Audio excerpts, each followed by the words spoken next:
என்னோடய பேர் ஸ்ரீமுனியப்பன். நான் சேலம்லேருந்து வரேன். ஸோ இப்போ நான் வந்து ஃபாரஸ்டர் டிபார்ட்மெண்ட் எடுத்திருக்கோம். ஓகே. நீங்கள் என்ன படிச்சிருக்கீங்க சார்? நான் மெக்கானிக்கல் இன்ஜினியரிங் முடிச்சிருந்தேன். தமிழில் முடிச்சிருந்தேன். ஓகே. எந்த ஆண்டு கல்லூரி முடிச்சீங்க? நான் 2013லேருந்து 17 பேட்ச்சு. ஓகே. ஸோ அப்போவே நாங்கள் காலேஜ் வந்து தமிழில் படிச்சிருந்தோம். அப்படியா? ஆமாம், இன்ஜினியரிங் தமிழில் படி இன்ஜினியரிங் தமிழில் படிச்சிருந்தோம். ஓகே. அப்போ இருந்ததா? அப்போ இருந்துச்சு 2010 அப்போவே. ஸோ அப்போ கலைஞர் வந்து அப்போ சிஎம்மாக இருந்திருந்தாங்க. அப்போ வந்து கொண்டு வந்திருந்தாங்க தமிழில் படிக்கிறதுக்கு. கவர்மெண்ட் காலேஜில் மட்டும் இருந்ததோ? ஆமாம், அப்போ கவர்மெண்ட் காலேஜில் இருந்துச்சு. அண்ணா யூனிவர்சிட்டிலே இருந்துச்சு. சென்னையில் அண்ணா யூனிவர்சிட்டியில் இனிஷியலாக 2010 கொண்டு வந்தாங்க. நாங்கள் 3வது பேட்ச். நாங்கள் 2013 பேட்ச், 4வது பேட்ச்னு நினைக்கிறேன். நாங்கள் ஓகே. மெக்கானிக்கல் இன்ஜினியரிங் தமிழில் தமிழ்லேயே எழுதியிருந்தோம். ஓகே. அதுக்கப்புறமா என்ன பண்ணிட்டு இருக்கீங்க? கல்லூரி முடிச்சுட்டு ஒரு 2 வருஷம் கொஞ்சம் சும்மா தான் இருந்தோம், எதுவும் பண்ணலை. அதுக்கப்புறம் ஒரு 1 இயர் படித்தோம். அப்புறம் கொரோனா வந்துருச்சு. அப்புறம் மறுபடியும் வீட்டில் இருந்தோம். அப்புறம் கொரோனா முடித்து மறுபடியும் படிக்க ஸ்டார்ட் பண்ணுறேன். இது உங்களுடைய எத்தனாவது முயற்சி? இது 2018, 19. இது எனக்கு 3வது குரூப் 2 இது. 3வது. என்ன லெவல் வரைக்கும்? ஃபஸ்ட் அட்டம்ப்டில் எனக்கு ப்ரிலிம்ஸே கிளியர் ஆகலை. அப்போ 2A தனித்தனியாக இருந்துச்சு, 2லேயும் வரல. அதுக்கப்புறம் 2வது அட்டம்ப்ட்டு 2022 கொடுத்துருந்தோம். அதில் வந்து 2A ஒன்றா வச்சுருந்தாங்க. நான் அதில் செலக்ட் ஆகிருந்தேன். அதில் செலக்ட் ஆகி குரூப் 2Aவில் இப்போ ஒர்க் பண்ணிகிட்டு இருக்கேன். இப்போ இது 3வது அட்டம்ப்ட்டு. ஸோ இதில் வந்து நான் இப்போ குரூப் 2 ஃபாரஸ்ட் எடுத்திருக்கேன். இப்போ நீங்கள் வந்து ஒரு அப்கிரேடாக ஆகிருக்கீங்க. ஆமாம். என்னென்ன கற்றுக்கிட்டீங்க அந்த முதல் 2 அட்டம்ப்ட் எப்படி படிக்கலான்றதெல்லாம் எப்போ தெரிஞ்சுக்கிட்டீங்க? எனக்கு ஃபஸ்ட்டு நான் இனிஷியலாக யாரும் எதுவும் சொல்கிறதுக்கு இல்லைங்கிறதுனால அப்போ எனக்கு எப்படி படிக்கணும் என்னென்னு தெரியல. அதுக்கப்புறம் அங்கே சீனியர் அண்ணா அங்கே இருந்தாங்க. அவங்க தான் கொஞ்சம் எப்படி படிக்கணும் என்னென்னு சொல்லியிருந்தாங்க. பரியண்ணான்னு ஒரு அண்ணா இருப்பார். அவர் தான் என்ன படிக்கணும், என்ன எழுதணுன்னு டைம் டேபிள் மாதிரி போட்டு கொடுத்து, ஸோ இப்படி நீங்கள் தான் படிக்கணும் அப்படிங்கிற ஸ்ட்ரக்சர் அவர் தான் கொடுத்தாரு. அதுக்கு முன்னாடி வரைக்கும் நாங்கள் ஃபெயில் ஆனதுக்கு ரீசன் என்னென்னா, என்ன படிக்கணும், எப்படி படிக்கணும், ஒரு பரீட்சைக்கு என்ன தேவை, நீங்கள் மினிமமாக எதை கம்ப்ளீட் பண்ணுறீக்கணும் அப்படிங்கிறது நமக்கு தெரியாது. ஸோ நம்ம எது தெரியுதோ கையில் கிடச்சதெல்லாம் படிச்சுட்டு இருந்திருக்கோம். ஸோ அதனால் நமக்கு அப்போ கிளியர் பண்ண முடியல. அதுக்கப்புறம் ப்ராப்பரான கைட்லைன்ஸ் இருந்துச்சு, ப்ராப்பரான மெட்டீரியல் சோர்ஸ் என்ன படிக்கணும் அப்படிங்கிறது தெரிஞ்சு அதை எப்படி படிக்கணும் தெரிஞ்சிருந்தா ஸோ நம்ம கிராக் பண்ண முடியும். இப்போ நான் புதுசாக இப்போ படிக்க ஆரம்பிக்க குரூப் 2 எனக்கு எதுவுமே தெரியாது. நான் எங்கேருந்து ஸ்டார்ட் பண்ணணும், எப்படி படிக்கணுன்றது? ஆக்சுவலாக இதுக்கு முன்னாடி 2018 ஒரு சிலபஸ் இருந்துச்சு. இப்போ 2022லேயும் சிலபஸ் மாற்றிருந்தாங்க. அப்புறம் இப்பயும் சிலபஸ் மாற்றிருக்கிறாங்க. இப்போ சிலபஸ் மாற்றினதுக்கு ஏற்ற மாதிரி உங்களை அப்டேட் பண்ணிக்கணும். ஓகேங்களா? இதுக்கு முன்னாடி நம்ம ஸ்கூல் புக்ஸ் மட்டும்தான் ஜென்ரல் தமிழுக்கு படிப்போம். இப்போ ஜென்ரல் தமிழ் இல்லாமையும், அதாவது ஸ்கூல் புக்ஸில் வந்து வெளியே கேட்குறாங்க.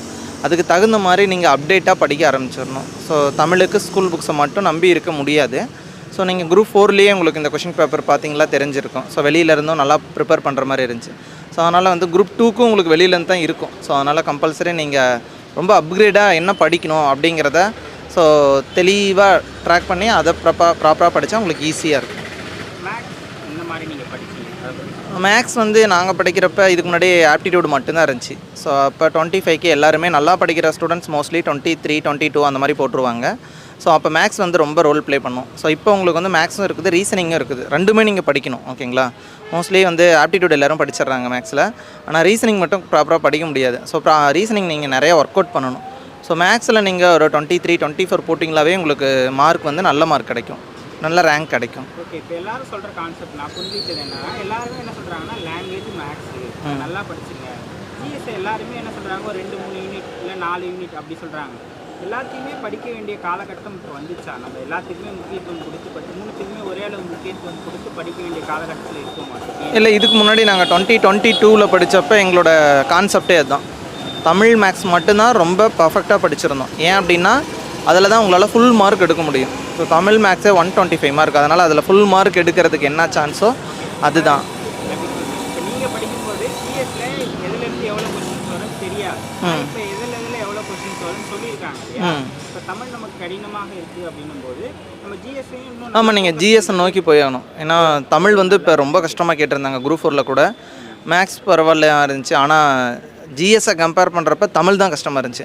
அதனால் நீங்கள் ஜிஎஸ்ஸே ரொம்ப குரூப் 2 லெவலில் ஜிஎஸ் படிச்சிங்களா தான் குரூப் 4 லெவலில் உங்களுக்கு அது ஈஸியாக இருக்கும்.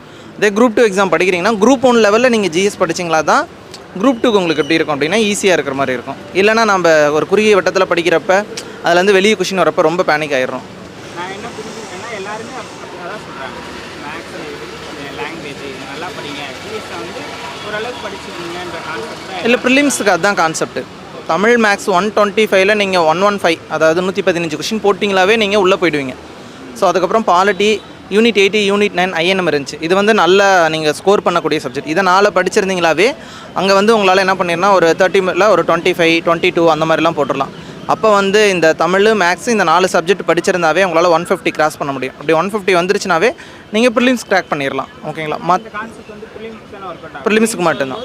மெயின்ஸ் வரப்போ உங்களுக்கு மார்க், ஒவ்வொரு கொஷினும் மார்க். அப்போ நீங்கள் மெயின்ஸ் அப்பெல்லாம் எல்லாமே படிக்கணும். 2A அப்படிங்கிறப்ப ஸோ A to Z படிச்சிருக்கணும். 2ங்கிறப்பையும் A to Z படித்து நீங்கள் மெயின்ஸ் ரிட்டனுக்கு படிக்கிறதுனால எல்லாம் தான் படிச்சாகணும். ஆனால் இப்போ வந்து தமிழே கஷ்டமாக இருக்குது, ரொம்ப டஃப்பாக இருந்துச்சு. மேக்ஸு ஏதோ பரவாயில்லைங்கிற மாதிரி இருந்துச்சு. ஜிஎஸ்ஸு அதுதான் கொஞ்சம் மனசுக்கு ஆறுதலாக இருக்கிற மாதிரி இருந்துச்சு குரூப் 4ல். அதனால் நீங்கள் படிக்கிறப்ப ஜிஎஸ்ஸுக்கும் அதிக இம்பார்ட்டன்ஸ் கொடுங்க, மேக்ஸுக்கும் அதிக இம்பார்ட்டன்ஸ் கொடுங்க, அதேமாதிரி தமிழுக்கும் அதிக இம்பார்ட்டன்ஸ் கொடுங்க. அப்போ தான் உங்களால் கிராக் பண்ண முடியும். வெறும் தமிழை மட்டும் நம்பி பரிச்சுக்கு போனீங்க அப்படின்னா அந்த இடம் கொஞ்சம் ரொம்ப பேனிக் ஆகிடுவீங்க. நீங்கள் ஜிஎஸ் நல்லா படிங்க. ப்ரிலிம்ஸ் எக்ஸாம் ஹாலில் ஓஎம்ஆர் ஷீட்டில் இல்லை இதில் ப்ரிலிம்ஸ் எழுதும்போது என்னென்ன தவறுகள்லாம் செய்யக்கூடாது ஒரு ஆசிரியர்? ஃபஸ்ட்டு வந்து 200க்கு 200 போட்டுரும் அப்படிங்கிற கான்செப்டே இருக்கக்கூடாது. நம்ம எல்லோரும் மைண்ட் செட்டே தான், நம்மளோட மைண்ட் செட் தான் நம்ம பரிச்சையை தீர்மானிக்கும். ஏன் அப்படின்னா போகிறப்பே எப்படியாவது 200க்கு 200 போட்டுரும் அப்படின்னு நினைக்கிறாங்க. ஸ்டேட் ஃபஸ்ட்டே 200க்கு 200 போடுறது கிடையாது. இப்போ கண்டிப்பாக ஸோ பாஸ் மார்க் என்ன, இப்போ 160 எடுத்திருந்தால் உங்களால் குரூப் 2 கிளியர் பண்ண முடியும் அப்படின்னா 160 போட்டுருணுங்கிறது தான் டார்கெட்டாக இருக்கணும். அந்த 160 தப்பு இல்லாமல் போடுங்க. எல்லா கொஷினுக்கும் பதில் தெரிஞ்சிட்டா எக்ஸாம் வைக்கிறதே வேஸ்ட் ஆகிடும். ஸோ அதனால் 40-30 கேள்வி தப்பாக தான் செய்யும். எதில் ஃபுல் மார்க் எடுக்க முடியுமோ அதில் ஃபுல் மார்க் எடுத்துருங்க. ஃபார் எக்ஸாம்பிள் மேக்ஸில் ஃபுல் மார்க் எடுக்க முடியும், பாலிட்டியில் ஃபுல் மார்க், ஐஎன்எம்மில் அதில் ஃபுல் மார்க் எடுக்க முடியும்னா அதில் மேக்ஸிமமாக ஒரு 10 கேள்வி கேட்குறாங்கன்னா எல்லோரும் 8 போட்டிருந்தால் நீங்கள் அந்த 8 போட்டுருங்க. இப்போ பாலிட்டியில் போய் ஈஸியாக கேட்குற இடத்துல தப்பு பண்ணிவிட்டு எக்கனாமிக்ஸ் கஷ்டமாக கேட்பாங்க. ஸோ அந்த இடத்துல நீங்கள் வந்து மார்க் எடுத்துடலாம் அப்படின்னு நினைக்கக்கூடாது. ஸோ சயின்ஸ்லாம் வந்து படித்தாலும் படிக்கலாலும் உங்களுக்கு அங்கே பதில் எழுதுறதே சிரமமாக தான் இருக்கும். இப்போ சயின்ஸுக்காக நிறைய டைம் ஸ்பெண்ட் பண்ணாமல் ஸோ எதில் மேக்ஸிமம் மார்க் எடுக்க முடியுமோ அதுக்கு நிறைய டைம்ஸ் கொடுங்க. மினிமமாக மார்க் எடுத்துக்கலாம் அப்படிங்கிறதுக்கு அதுக்கு மினிமம் டைம் கொடுங்க. இப்போ நம்ம குரூப் 4 நிறைய ஆஸ்பிரண்ட் கிட்ட அதில் என்ன சொன்னாங்கன்னா தமிழ் கடினமாக இருந்ததால் நிறைய நேரத்தை அதுக்கே செலவு பண்ணி ஆமாம் கடைசியாக ஜிஎஸ்க்கு வரும்போது அவங்களுக்கு நேரம் பத்தலை அப்படின்னு சொன்னாங்க. இப்போ நம்மளுக்கு தெரிந்த கேள்விகளை முதல்ல எழுதுவது தானே அதுதான் சரியான யுக்தி. புத்திசாலித்தனம் அப்படிங்கிறது உங்களுக்கு என்ன தெரியும் அப்படிங்கிறத, எந்த கொஷினுக்கு பதில் நல்லா தெரியுமோ அதில் ஒரு 200 கேள்வியில் 100 கேள்வி கரெக்டாக தெரியுமா அதில் 100க்கு 100 வாங்கிடுங்க. தெரியாத கேள்வியில் 50 வாங்கிடுங்க. அப்படி தான் நீங்கள் அந்த இடத்துல பிளான் பண்ணிக்கணும். இதுக்கு முன்னாடி பரீட்சை எழுதின எல்லாருமே தமிழில் 95 போட்டுருவாங்க. அதனால் தமிழுக்கு அதிக டைம் அந்த இடத்துல ஸ்பெண்ட் பண்ணிட்டாங்க. அதே மாதிரி மேக்ஸில் ஒரு 20+ போட்டுருவாங்க. அதனால் மேக்ஸுக்கும் அதிக டைம் ஸ்பெண்ட் பண்ணிட்டாங்க. ஜிஎஸ்க்கு வந்து கம்மியான டைம் தான் எப்போவுமே ஸ்பெண்ட் பண்ணுவாங்க. பழைய ஸ்ட்ராட்டஜியை ஃபாலோ பண்ணதால அவங்களுக்கு ரொம்ப கஷ்டமாயிடுச்சு. இப்போ உங்களுக்கு தமிழில் ஒரு 50 கேள்வி நல்லா தெரியும், 50க்கு 50 வாங்கிறோன்னா அதை எழுதிடுங்க. மேக்ஸில் ஒரு 15 கேள்வி பார்த்த உடனே பதில் தெரியுமா அதை எழுதிடுங்க. அதே மாதிரி ஜிஎஸ்லேயும் உங்களுக்கு 75ல் ஒரு 35 கேள்வி தெரியும், அதை சீக்கிரம் எழுதிடுங்க. தெரியாத கேள்விக்கு ஸோ கடைசியாக டைம் ஸ்பெண்ட் பண்ணுங்கள். ஓகேங்களா? ஏன்னா இப்போ கடைசி 10 கேள்வியில் உங்களுக்கு 8 கேள்வி தெரிஞ்ச கேள்வி இருக்கும், 190லேருந்து 200க்குள்ளே.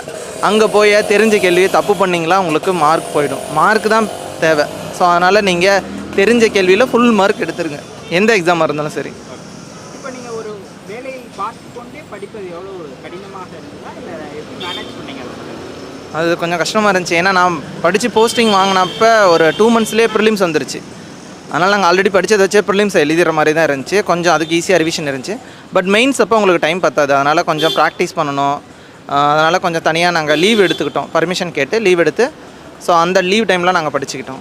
போயிட்டு வர நேரங்களெல்லாம் நீங்கள் படிச்சுக்கிட்டே இருக்கீங்களா? ஆமாம், காலையில் ஒரு 2 ஹவர்ஸ், ஈவினிங் ஒரு 2 ஹவர்ஸ் அந்த மாதிரி பிளான் பண்ணிடணும். ஓகேங்களா? பட் ஆனால் அது எல்லா நாளும் ஒர்க் ஆகாது. ஓகேங்களா? ஆல்ரெடியும் கேட்குறேன். இப்போ வகையில் ஒரு ப்ரெஷர் இருக்கும் எல்லா ஜாப்லேயுமே. ப்ரெஷரையும் தாண்டி எப்படி படிச்சிங்க? ப்ரெஷரையும் தாண்டி எப்படி படிச்சிங்கன்னா ஒர்க் டென்ஷன் இருக்கும், வீட்டில் ஒரு ப்ராப்ளம் வரும், போயிட்டு வர அலெக்சலு, டயர்டாகி தூங்கணும்னு தோணும். இப்போ தான் படித்து ஒரு எக்ஸாம் எழுதி கிளியர் பண்ணிடுவோம், திரும்பவும் படிக்கணுமா அப்படின்ற மைண்ட் செட்லாம் வரும்ல, அதெல்லாம் இப்படி ஓவர் கம் பண்ணுங்க. அது நீங்கள் நினைக்கிறது தான், உங்களோட புத்திசாலித்தனம், உங்களோட திறமை தான். நீங்கள் படிக்கணும் அப்படின்னு நினச்சிங்களா என்ன பண்ணிவிடுவீங்க? கம்பல்சரியாக படிக்கிறத பற்றி அதிக டைம் ஸ்பெண்ட் பண்ணிவிடுவீங்க. போர் அடிக்குது வேணாம் அப்படின்னு கொஞ்சம் சோம்பேறித்தனப்பட்டோம்னா நம்ம படிக்க மாட்டோம். நீங்கள் அடுத்தடுத்து நீங்கள் ஒரு போஸ்டிங்லேருந்து இன்னொரு போஸ்டிங்க்கு ப்ரொமோஷன் வரதுக்கு 3 to 5 years ஆகும் அப்படின்னீங்களா, நீங்கள் 5 years வெயிட் பண்ணுறதுக்கு பதிலாக இந்த 1 year செலவு பண்ணிங்களா உங்களால் ஒரு நல்ல போஸ்டிங் இது உங்களோட அடுத்த லெவலுக்கு போக முடியும். அப்படிங்கிறப்ப புத்திசாலித்தனங்கிறது 5 வருஷம் வெயிட் பண்ணுறத விட 1 வருஷத்தை ப்ராப்பராக செலவு பண்ணுறது அப்படின்னா கொஞ்சம் கஷ்டமாக தான் இருக்கும். ஓகேங்களா? நம்ம இதுக்கு முன்னாடி வேலையே இல்லாமல் இருந்தோம், அதுக்கு வேலை கிடச்சதே பெரிய புண்ணியம் அப்படின்னு நினச்சிருந்தோம். இப்போ இந்த வேலையில் இருக்கிறதுனால நான் படிக்க முடியல அப்படின்னு கிடையாது. நாம் டைம் ஒதுக்க கம்மியாக இருக்கும், அதுக்கு தகுந்த மாதிரி பிளான் போட்டு படிக்கணும். ஓகே, இப்போ நான் எப்படி கேட்குறேன், இப்போ டிஎன்பிஎஸ்சியில் படித்து இப்போ குரூப் 4லேயோ இப்போ குரூப் 2ஏல வேலை வாங்கிட்டா அதுக்கு அடுத்து அப்படியே ஸ்டாப் பண்ணிடணும்னு இல்லாமல் அடுத்தடுத்து போகணுன்ற ஏன் தாட் எதனால் வருது அப்படின்றத நான் தெரிஞ்சுக்கணும்னு நினைக்கிறேன். ஏன் அந்த தாட்? உங்களோட எய்ம் ஃபஸ்ட்டு குரூப் 1 இருந்து நம்ம ஃபஸ்ட்டு ஒன்றுத்தில் உள்ளே போயிட்டு அதுக்கப்புறமா மேலே போயிடலாம் அப்படின்னு வந்தீங்களா, இல்லை ஸ்டார்ட் பண்ணதே இப்படி தான் ஸ்டார்ட்? இல்லை என்னோடய எய்ம் வந்து நான் குரூப் 1 படிக்கணும் அப்படிங்கிறது தான் வச்சுருந்தோம். அதுக்கப்புறம் குரூப் 1 வேகன்சி ரொம்ப கம்மியாக இருக்கும். நம்ம அதுக்கு knowledge wise, hand writing wise, practice wise, எல்லா இன்ஸ்டியூஷன் வைஸ் நிறைய இடத்துல டிபெண்ட் பண்ணி நிறையா ஃபோக்கஸ் பண்ணுற மாதிரி இருந்துச்சு. அப்போ ஃபேமிலி அப்படின்னு வரும்போது உங்களுக்கு மினிமம் கேரண்டியாக ஒரு போஸ்ட் இருந்துச்சுன்னா ஃபேமிலியும் நீங்கள் பார்த்துக்க முடியும் அப்படிங்கிற மாதிரி இருக்கும். ஸோ அதனால் வந்து நம்ம ஃபேமிலிக்கும் கொஞ்சம் பார்த்துக்கணும், நாமளே பார்த்துக்கணும். ஓகேங்களா? ஸோ அதனால் மினிமமாக ஒரு போஸ்ட் வாங்கிட்டு நீங்கள் படிக்கிறதுங்கிறது ரொம்ப பெனிஃபிட்டாக இருக்கும். பட் அந்த மினிமம் ஃபஸ்ட்டு குரூப் 2 எல்லாம் இருந்துச்சுன்னா இன்னும் சூப்பராக இருக்கும். நீங்கள் குரூப் 4 படித்து அப்புறம் குரூப் 2A படித்து அப்புறம் குரூப் 2 படித்து அப்புறம் குரூப் 1 படிக்கிறத விட 2 இருந்தப்போ 1 போகிறதுக்கு எங்களுக்கு ஈஸியாக இருந்துச்சு நான் நினைக்கிறேன். இப்போ இன்னொன்று, இப்போ ஃபிலிம்ஸ் பற்றி பேசியிருக்கோம். ஃபிலிம்ஸ் வந்து செப்டம்பர் 28 நடக்குது இல்லையா? எழுதக்கூடியவங்களுக்கு உங்களுடைய ஆலோசனை? தமிழில் வந்து பழைய மாதிரி கொஷின் இருக்காது, ரொம்ப டஃப்பாக கேட்குறாங்க. அந்த மைண்ட் செட்டில் பரீட்சைக்கு போங்க.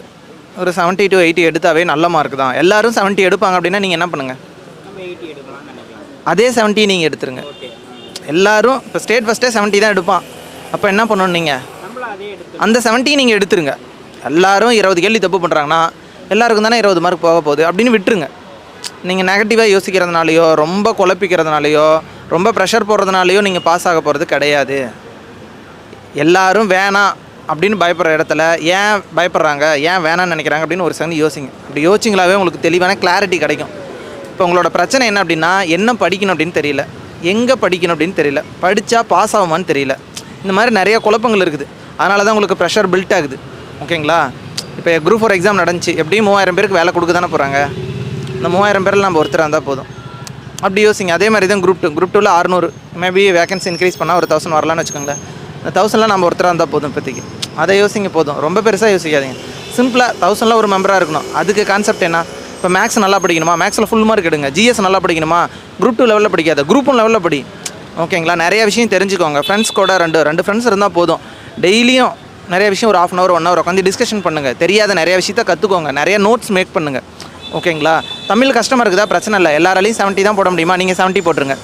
எல்லாராலையும் மேக்ஸில் 24 23 போட முடியும். நீங்கள் என்ன பண்ணிடணும், அதே 23 24 போட்டுருங்க. ஓகேங்களா? தமிழில் பார்த்தோ இங்கிலீஷை பார்த்தோ பயப்படாதீங்க. கொஷின் கஷ்டமாக இருந்தால் பரவாயில்ல, நீ உள்ளே போகிறதுக்கு ஒரு வழி கண்டிப்பாக இருக்கும். ஓகேங்களா? உங்களோட டேலண்ட்டு நீங்கள் தன்னால் கஷ்டப்பட்டதுக்கே கண்டிப்பாக ஒரு வழி இருக்கும். அந்த வழியை நோக்கி மட்டும் பயணிங்க. தேவையில்லாத நிறையா யோசிச்சிங்கன்னா நீங்கள் ப்ரெஷர் ஆகிடுங்க, படிக்க மாட்டீங்க. ஓகேங்களா?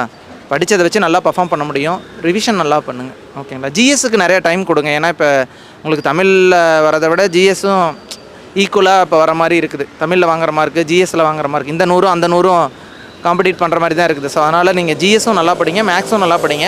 ஸோ தமிழும் கொஞ்சம் ப்ராப்பராக பாருங்கள். இப்போ மெயின்ஸ் பற்றி பேசுவோம். மெயின்ஸில் தமிழில் எழுதி ஒரு வேலையை வாங்குவது அப்படிங்கிறது ஒரு கடினமான காரியம். கொஞ்சம் கஷ்டம்தான். ஏன் அப்படின்னா அது ஸ்டூடெண்ட்ஸையும் சொல்ல முடியாது, திருத்துறவங்களையும் சொல்ல முடியாது. ஏன் அப்படின்னா ஸ்டூடெண்ட்ஸுக்கு வந்து தமிழ்லேயே அவங்க படிச்சுட்டாங்க, அவங்களுக்கு இங்கிலீஷ் மாற முடியாது. இப்போ திருத்துறவங்களுக்கும் வந்து எப்படின்னா, இப்போ நீங்களே சும்மா ஒரு ஹேண்ட் ரைட்டிங் இங்கிலீஷில் பார்க்குறதுக்கும் தமிழில் பார்க்குறதுக்கும் பார்த்தீங்கன்னா இங்கிலீஷ் நல்லா இருக்கிற மாதிரி பெட்டராக ஃபீல் ஆகும். ஓகேங்களா? அது நம்ம மைண்ட் செட்டு தான். ஓகேங்களா? அதே மாதிரி தமிழ் ஹேண்ட் ரைட்டிங் எல்லாருக்கும் ரொம்ப இதாக இருக்காது. மோஸ்ட்லி ஹேண்ட் ரைட்டிங்கை நம்ம இம்ப்ரூவ் பண்ணணும், அதுக்கு தனியாக டைமும் ஒதுக்க முடியல. ஓகேங்களா? தமிழில் எழுதுகிற ஸ்டூடெண்ட்ஸ் கொஞ்சம் மார்க் கம்மியாக இருக்கிற மாதிரி தான் இருக்குது. இப்போ நீங்கள் 2A1 தமிழில் எழுதுனீங்க, இதுவும் தமிழில் தான் எழுதிருந்தேன். தமிழில் வேலை வாங்கி தமிழில் தான் நான் எழுதுகிறேன். ஆனால் ஒரு நெகட்டிவான ஸ்ப்ரெட் ஆகுதோ அப்படின்றது எனக்கு தோணுது. ஏன்னா தமிழ்லேருந்து நிறைய பேர் இப்போ ஆங்கிலம் மாறுறாங்க. அது காரணம் ஒரு சோஷியல் மீடியாலேயோ இல்லை நிறைய இடங்களில் தமிழில் படிக்கிறவங்களுக்கு வேலையே இல்லை அப்படின்ற ஒரு கான்செப்டாக அதை வந்து பரப்புகிறாங்க. அது உண்மைதானுங்களா? அது நீங்கள் டேட்டா வச்சு பார்த்தீங்களா தான் தெரியும். பட் அதில் உண்மையும் இருக்கலாம், பொய்யும் இருக்கலாம். அது என்னங்கிறது உங்களுக்கு டேட்டா தான் பேசும். டேட்டாவை எடுத்திங்களா உங்களுக்கு தெரிஞ்சிடும். பட் எங்கிட்ட அந்த மாதிரி டேட்டா எதுவும் இல்லை. ஆனால் இப்போ இங்கிலீஷில் எழுதுகிற ஸ்டூடெண்ட்ஸுக்கு வர மார்க்கும் தமிழில் எழுதுகிற ஒரு ஸ்டூடெண்ட்ஸுக்கு வர மார்க்கும் மோஸ்ட்லி 2-3 மார்க் கம்மியாக தான் இருக்குது. அந்த கம்மியான மார்க் வந்து போஸ்டிங்கை டிசைட் பண்ணும். ஸோ அப்போ கொஞ்சம் இஷ்யூ தான் ஆகுது. ஓகே, இப்போ பிஎஸ்டிஎம் நமக்கு 20% இருக்கு, தமிழ் மாணவர்களுக்காக உருவாக்கப்பட்டது. அதில் போகிறவங்க எல்லாரும் தமிழில் எழுதுனவங்க கிடையாது. தமிழ் மீடியத்தில் படித்தவங்க போகலாம். நீங்கள் அதாவது யாரோ ஒருத்தருக்கு பெனிஃபிட் கொடுக்கணும், கஷ்டப்படுற யாரோ ஒருத்தருக்கு ஹெல்ப் பண்ணணும் அப்படின்னா, அந்த கஷ்டப்படாமையே அந்த போஸ்டிங் யாராவது வாங்க ட்ரை பண்ணுறாங்க அப்படின்னா அவங்க ஒரு லூப் ஹோல் வச்சுருப்பாங்க. அந்த மாதிரி லூப் ஹோல் தான் அப்படிங்கிறது பிஎஸ் டீம் அப்படிங்கிறது 20% தமிழ் வழியில் படித்த மாணவர்கள் தான். அது வந்து 1ஆம் வகுப்புலேருந்து நீங்கள் 12ஆம் வகுப்பு முடிச்சிருக்கணும், அதுக்கப்புறம் கல்லூரி படிச்சிருக்கணும் அப்படிங்கிற மாதிரி தான் இருக்குது. பட் ஆனால் நீங்கள் தமிழில் தான் எழுதணும், தமிழில் எழுதுறவங்களுக்கு தான் பிஎஸ் டீம் அப்படின்னு இல்லைன்னு நினைக்கிறேன் எனக்கு தெரிஞ்சு. அதனால் படித்தவங்களுக்கு தான் இருக்குது, தமிழில் படித்தவங்களுக்கு மட்டும்தான். தமிழில் எழுதுறவங்களுக்கு பிஎஸ் டீம் யூஸ் ஆகுதா அப்படின்னா கிடையாது. மோஸ்ட்லி நிறைய பேர் என்ன பண்ணுவாங்கன்னா, சின்ன வயசுலேயே நம்மள அறியாமையே 1ஆவதுலேருந்து 12ஆவது வரைக்கும் என்ன பண்ணிருப்பாங்க, தமிழில் தான் படிச்சிருப்பாங்க. யாரும் படிக்கிறது இல்லை. ஆமாம். அப்புறம் காலேஜ் என்ன பண்ணிவிடுவாங்கன்னா, அவங்க இன்ஜினியரிங் படிச்சிருப்பாங்க, மேபி சைடில் ஒரு டிகிரி போட்டுருவாங்க. அந்த டிகிரி பிஎஸ் டீம் வந்தோடனே காலேஜே அவங்க இங்கிலீஷில் தான் படிச்சிருப்பாங்க. அதே மாதிரி இவங்க மறுபடியும் ஃபர்தராக எழுதுறது பண்ணுறது எல்லாமே இங்கிலீஷாக தான் இருக்கும். அவங்க இங்கிலீஷில் எழுதிடுவாங்க. ஓகேங்களா? அந்த 20%ல் தமிழில் எழுதுறவங்களுக்கும் இங்கிலீஷில் எழுதுறவங்களுக்குன்னு பார்த்தா இங்கிலீஷில் எழுதுறவங்களுக்கு தான் பெனிஃபிட் கிடைக்குது. ஆக்சுவலாக பிஎஸ் டீம் 20%ங்கிறது உண்மையான தமிழ் வழி மாணவர்களுக்கு போய் சேரலை. ஆமாம், அதையும் ஆட் பண்ணுறீந்தா போய் சேரும். இதுக்கு முன்னாடி பிரச்சனை இருந்துச்சு, அதை கண்டுபிடிச்சாங்க. 1ஆவதுலேருந்து 12ஆவது வரைக்கும் என்ன பண்ணிருக்க மாட்டாங்கன்னா, தமிழில் படிச்சிருக்க மாட்டாங்க, காலேஜ் இங்கிலீஷில் படிச்சிருப்பாங்க. ஆனால் டிகிரி மட்டும் என்ன பண்ணுவாங்க, கரஸில் போட்டு ஏதோ ஒரு டிகிரி வாங்கிடுவாங்க. அதை ப்ராப்பராக கண்டுபிடிச்சி என்ன பண்ணாங்கன்னா, 1ஆவதுலேருந்து டிகிரி வரைக்கும் என்ன இருக்கணும், தமிழில் இருக்கணும் அப்படிங்கிறத திருத்தினாங்க. ஓகேங்களா? அந்த பெனிஃபிட் கொண்டுட்டு வந்தாங்க. பெனிஃபிட்டில் ஏதோ இஷ்யூ இருக்குதுன்னு ரெக்டிஃபை பண்ணாங்க. அதனால தான் 1ஆவதுலேருந்து 12ஆவது வரைக்கும் என்ன பண்ணோம், காலேஜும் இன்க்ளூடிங் எல்லாமே உங்களுக்கு தமிழ் வழியில் மட்டும்தான் இருக்கணும், அப்போ தான் உங்களுக்கு வந்து தமிழ் வழி இடஒதுக்கீடு கிடைக்குன்னு ஆர்டர் போட்டாங்க. அதே மாதிரி தமிழில் எழுதுறவங்களுக்கும் உங்களுக்கு தமிழ் வழியான கிடைக்கும் அப்படின்னு போட்டால் இன்னும் ரொம்ப பெனிஃபிட்டாக இருக்கும். உண்மையாலும் 100% தமிழில் படித்த, தமிழ்லேயே எழுதக்கூடிய, தமிழை நேசிக்கக்கூடிய, தமிழை மட்டுமே டிபெண்ட் பண்ணியிருக்கிற மாணவர்களுக்கு அது போய் சேரும். இப்போ இன்னொரு கேள்வி நான் தெரிஞ்சுக்கணும்னு நினைக்கிறேன். இப்போ தமிழில் பேப்பர் கம்ப்ளீட் பண்ணுறது ஒரு கடினமான காரியம், கஷ்டமாக இருக்கும். ஏன் அது? ஒன்றும் இல்லை, நீங்கள் சும்மா எழுதி பாருங்களேன். ஏதோ ஒரு எஸ்ஸே எடுத்துக்கங்க, அதை தமிழ் இங்கிலீஷில் எழுதி பாருங்கள். இங்கிலீஷில் நீங்கள் ஒரு கீ பாயிண்ட்ஸ் மாதிரி எழுதுறாங்கன்னா அதை ஷார்ட்டாக எழுத முடியும். இப்போ to protect environment for example ஒரு வார்த்தை டு ப்ரொடெக்ட் என்வரான்மெண்ட் அப்படின்னு இருக்கும். ஆனால் தமிழில் நீங்கள் எப்படி எழுதணும், சுற்றுச்சூழலை பாதுகாக்க வேண்டும் அப்படின்னு ஃபுல்லாக கம்ப்ளீட் பண்ணணும். ஓகேங்களா? டு ப்ரொடெக்ட் வேர்ல்டு அப்படின்னு சாதாரணமாக முடிச்சுறாங்க. ஓகேவா? ஸோ உலகத்தை காப்பாற்ற வேண்டும். அந்த மாதிரி எல்லா இடத்துலையும் நீங்கள் கம்ப்ளீட் பண்ணி தான் முடிக்க முடியும். இங்கிலீஷில் வந்து ஷார்ட்டாக எழுதினாவே அது புரிஞ்சுக்குவாங்க. ஓகேங்களா? பேச்சு வழக்கில் எழுத முடியாது, எழுத முடியும், எழுத்து வடிவில் தான் எழுதணும். எழுத்து வடிவில் எழுதணும். அது ஒரு டாஸ்க் இல்லையா? ஆமாம், அது நீங்கள் எல்லா இடத்துலையுமே கம்ப்ளீட் பண்ணணும். தியரியாக இருந்தாலும் அதை கம்ப்ளீட் பண்ணணும். ஷார்ட்டாக எழுதுனா அது 100% நம்மளால் அதை கன்வே பண்ண முடியாத போகலாம். இப்போ இந்த குறியீடுகள்லாம் போடுறது அவசியமா? இப்போ முடிக்கும்போது ஃபுல் ஸ்டாப் இருக்கணும், அது அவ்வளோ பார்க்க மாட்டாங்க. ஆங்கிலம் தமிழில் ரெண்டுத்துலையுமே அதெல்லாம் அவ்வளோ பார்க்க மாட்டாங்கன்னு நினைக்கிறேன். ஓகே. இப்போ தமிழில் இப்போ மெயின்ஸ் எழுதக்கூடிய மாணவர்களுக்கு நீங்கள் என்ன ஆலோசனைகள் சொல்லுவீங்க? இந்த மாதிரி படிக்கலாம், இந்தந்த புத்தகங்களில் நீங்கள் வந்து வாங்கி படிக்கலாம், இந்த மாதிரி நீங்கள் எழுத்து ப்ராக்டிஸ் இந்த மாதிரி பண்ணலாம்னா என்ன சொல்லுவீங்க? ப்ரிலிம்ஸுக்கு வந்து நீங்கள் கொஞ்சம் புத்திசாலித்தனமாக படிங்க. ஏன் அப்படின்னா எக்ஸாம் தமிழில் கஷ்டமாக தான் இருக்கும். கஷ்டமாக இருக்குங்கிறத தெரிஞ்சுக்கிட்டு அதுக்கு வழி என்னவோ அது யோசித்து ப்ராப்பராக பிளான் போட்டு டைம் டேபிள் போட்டு அதுக்கான மெட்டீரியல் நோட்ஸை கலெக்ட் பண்ணி அதில் கொஞ்சம் ஃபோக்கஸ் பண்ணுங்கள். ஸ்கூல் புக்ஸை மட்டும் டிபெண்ட் பண்ணி இருக்காதீங்க. மேக்ஸ் நல்லா பண்ணுங்கள். மேக்ஸில் 23, 24 போடலாம். ஒரு 1 hour 2 hour மேக்ஸுக்கு ஒர்க் பண்ணாதீங்க. 3 hours 4 hours கூட மேக்ஸுக்கு ஸ்பெண்ட் பண்ணுங்கள். மேக்ஸில் 25க்கு 25 வாங்குறவங்களும் இருக்காங்க. எல்லோரும் 25 வாங்கினா நீங்கள் 25 வாங்கிடணும். தமிழில் எல்லோரும் 70 வாங்கினா நீங்கள் என்ன பண்ணிடுங்க, 70 வாங்கிடுங்க. ஓகேங்களா? ஜிஎஸ்சில் எல்லோரும் மினிமம் ஒரு 40 to 45 வாங்குறாங்கன்னா அந்த 40 to 45 வாங்கிடுங்க. புரியுதுங்களா? தமிழில் நீங்கள் எல்லோரும் 70 எடுக்கிறப்ப நீங்கள் 50 எடுத்துருக்கக்கூடாது. எல்லோரும் எடுக்கிற மார்க் எடுங்க. அப்போ கம்பல்சரியாக நீங்களும் பாஸ் ஆகிடுங்க. ப்ரிலிம்ஸுக்கு அதுதான் ஸ்ட்ராட்டஜி. ஸோ மெயின்ஸ்னு வரும்போது ஜிஎஸ்ஸு குரூப் 2Aக்கு வந்து உங்களுக்கு ஜிஎஸ் கொடுத்துருக்குறாங்க. அப்புறம் 50 ரீசனிங் கொடுத்துருக்குறாங்க. 150, 50 ரீசனிங்க்கு 100% ஒர்க் அவுட் பண்ணுங்கள். ஓகேங்களா? நீங்கள் இன்ஸ்டியூட் போனாலும் போகலனாலும் யூடியூப்பில் நிறைய ஃப்ரீ வீடியோஸ் கூட இருக்கும். அதை ப்ராப்பராக ஒவ்வொன்றுக்கும் நோட்ஸ் எடுங்க. ஒரு நாளைக்கு நீங்கள் மெயின்ஸுக்கு 2A வரும்போது மேக்ஸுக்கெலாம் 5 மணி நேரம் ஒர்க் பண்ணி தான் ஆகணும். ஓகேங்களா? ஏன்னா 50 கொஷின் போடுறதுங்கிறது ரீசனிங்கில் நீங்கள் இது வரைக்கும் ப்ராக்டிஸ் பண்ணதில்லை தான் ஃபஸ்ட் டைம். அப்போ எல்லாருக்கும் கடினமாக இருக்கும். யாருக்கு பரீட்சை ஈஸியாக இருக்குன்னா யார் மேக்ஸுக்காக உழைச்சிருக்கிறாங்களோ ரீசனிங்காக உழைச்சிருக்கிறாங்களோ அவங்களுக்கு தான் மெயின்ஸ் ஈஸியாக இருக்கும். மெயின்ஸுக்குள்ள ரீசனிங்க்கு அதிக டைம் ஒதுக்கி படிங்க. ஓகேங்களா? அதேமாதிரி ஜிஎஸ்ஸுக்கு கண்டினியூஸாக நியூஸ் பேப்பர் படிங்க. ஒரு 2 மாதம் படிக்கிறதுனால நீங்கள் பாஸ் ஆக போகிறது கிடையாது. கண்டினியூஸாக 1 இயர்லேருந்து 2 years படிங்க. அப்போ தான் பாஸ் ஆக முடியும். எல்லா இடத்துலையும் கஷ்டம் இருக்க தான் செய்யும். கஷ்டம் இல்லாமல் வேறு ஏதாவது வேலை இருந்தால் சொல்லுங்கள். அப்படி ஒரு வேலையே கிடையாது. கல் ஒடுக்கிறீங்களா பார்த்துருக்கிறீங்களா? செங்கல் சூளையில் வேலை செய்கிறீங்களா பார்த்துருக்கீங்களா? கட்டட கட்டுறீங்களா பார்த்துருக்கீங்களா? கலவை கலக்கிறீங்களா பார்த்துருக்கீங்களா, அவங்களோட இது இன்னும் படிக்கிறது ஒன்றும் கஷ்டமான வேலைலாம் கிடையாது. நீங்கள் நல்லா படிக்க முடியும். நீங்கள் மனசை வச்சா 10 மணி நேரம் படிப்பீங்க. நீங்கள் சோம்பேறித்தனமாக இருந்தீங்களா 2 மணி நேரம் 3 மணி நேரம் தான் படிப்பீங்க. சரிங்களா? ஸோ நம்மளோட பிரச்சனை எல்லாருக்கும் இருக்க தான் செய்யும். பிரச்சனையை யோசிக்காதீங்க. அதுக்கான சொல்யூஷன் என்ன, இந்த படிப்பு மட்டும்தான், இந்த வேலை மட்டும்தான் அப்படிங்கிறப்ப அதுக்கு அதிக டைம் ஸ்பெண்ட் பண்ணி அதிக நேரத்தை ஒதுக்கி படிங்க. ஓகேங்களா? இதே ப்ரிலிம்ஸுக்கு நீங்கள் நல்லா படிங்க. ப்ரிலிம்ஸில் செலக்ட் ஆனதுக்கப்புறம் ரிசல்ட் வரதுக்கு ஒரு 2 மந்த்ஸு, அப்புறம் மெயின்ஸுக்கு ஒரு 3 மந்த்ஸ் இருக்கும். அந்த ரிட்டன் எக்ஸாமை அப்போ நீங்கள் ப்ராக்டிஸ் பண்ணிங்களா கூட போதுமானதான். ஆனால் நோட்ஸ் எடுத்து வைங்க. ஆல்ரெடி இருக்கிற நோட்ஸை மெயின்ஸ் நோட்ஸ் கூட மெர்ஜ் பண்ணி கீ பாயிண்ட்ஸ் எல்லாம் ப்ராப்பராக எழுதினீங்களா உங்களால் பாஸ் பண்ண முடியும். இப்போ அகாடமி போய் தான் மெயின்ஸ் பாஸ் பண்ண முடியும்னு எதுவும் இருக்குங்களா?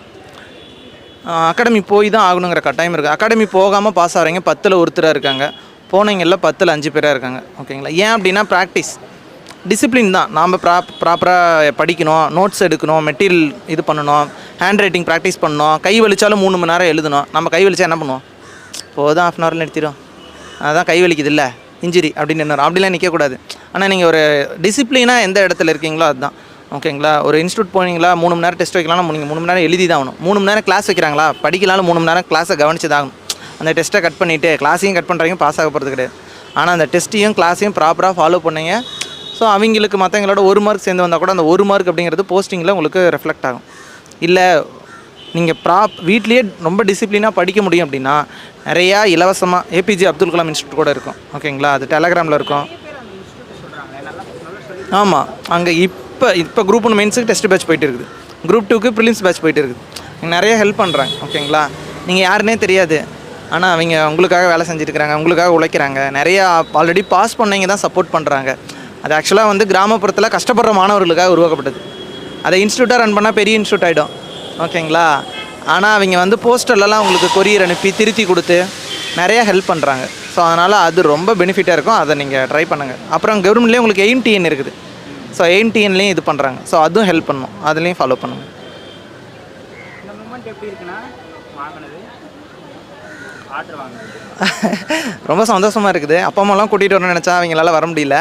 ஓகேங்களா? ஸோ இன்னும் நல்ல போஸ்டிங் போயிட்டு அவங்கள கூட்டிகிட்டு வரணும் ஒரு நாள். மெயின் குரூப் பண்ணுங்களா? ஆமாம் ஆமாம்.